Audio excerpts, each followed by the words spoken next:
lặng lẽ không nói một lời, để lại trong anh bao nhiêu nỗi vấn vương. Còn lại đây bao yêu thương, còn lại đây bao ân tình mà ngày xưa mình dành cho nhau. Còn mình anh trong đêm mưa rơi, gọi tên em trong bao nỗi xót xa. Đừng để cho anh phải khóc, đừng làm cho anh phải đau, đừng bỏ mặc anh lẻ loi trong căn phòng cô đơn. Bóng tối vây quanh nỗi buồn, lạnh lẽo chỉ mình anh thôi. Buốt giá giọt lệ cay đắng càng sẽ chết tim anh. Đừng để tình yêu vút mất, đừng để cho anh phải có quên em, để những hy vọng không còn quá mong manh. Hãy quay về đây bên anh, dù chỉ là một lần thôi, cho vơi đi nỗi đau trong anh và xa lạ.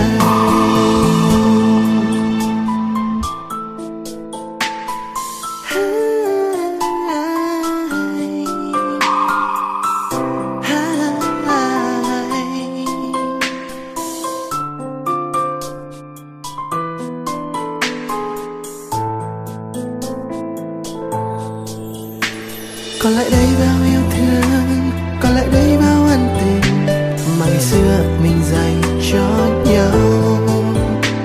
Còn mình anh trong đêm mưa rơi, gọi tên em trong bao nỗi xót xa.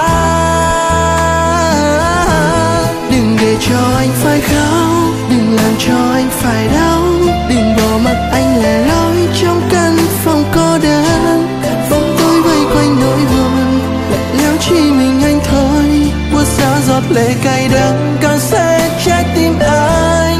Đừng để tình yêu vút mất, đừng để cho anh phải có quên em, để những hy vọng không còn quá mong manh. Hãy quay về đây bên anh, dù chỉ là một lần thôi, cho vơi đi nỗi đau trong anh và xa lạ.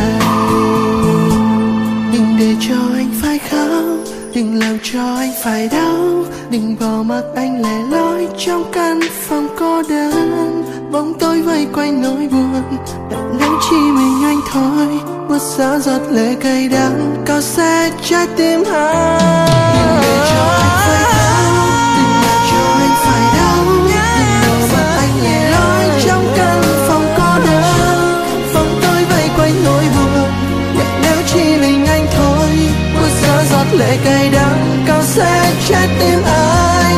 Đừng để tình yêu vút mất, đừng để cho anh phải có quên em, để những hy vọng không còn quá mong manh. Hãy quay về đây bên anh, dù chỉ là một lần thôi, cho vơi đi nỗi đau trong anh và xa lạ.